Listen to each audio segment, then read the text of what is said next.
nasa 700 mga cyclist ang dumayo sa Tagaytay City para sa pagbubukas ng PhilCycling National Championships nitong Lunes. Ang kabuang detalye sa ulat ni Rafael Banderel.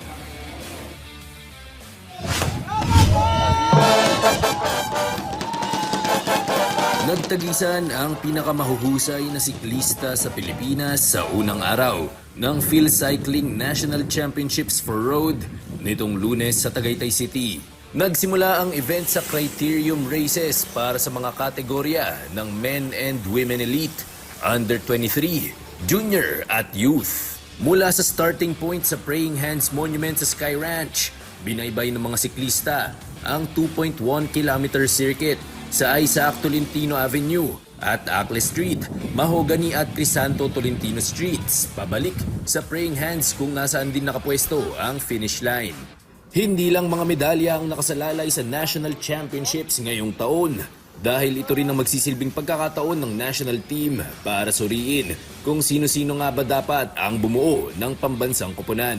Kaya naman, hindi makakapaniwala ang 24 anyos na si Joseph Habinyar nang siya ang manalo sa Elite Men category.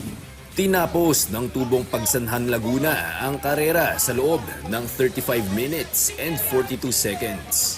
Ika ni Joseph, pangarap talaga niyang mapabilang sa national team at lumahok sa international competitions tulad ng paparating na Southeast Asian Games sa Disyembre.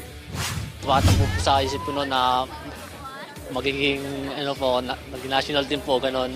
First time po, yun po, sobrang siya po. Back-to-back gold medals naman ang napanalunan ng veteranang si Jermaine Prado. Tinawid ng 31 anyos na siklista ang panapos na linya sa loob ng 36 minutes and 24 seconds.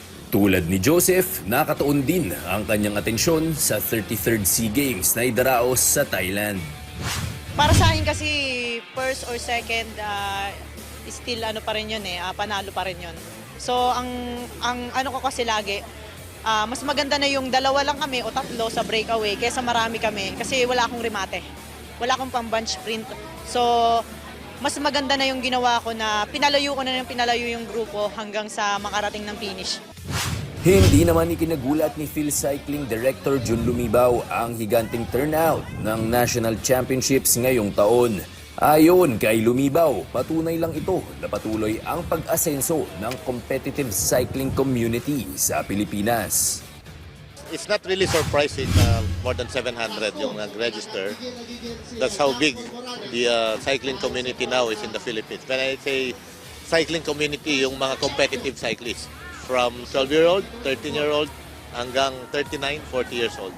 So it's really, we did so much to accommodate all of them, but we can only accommodate that much.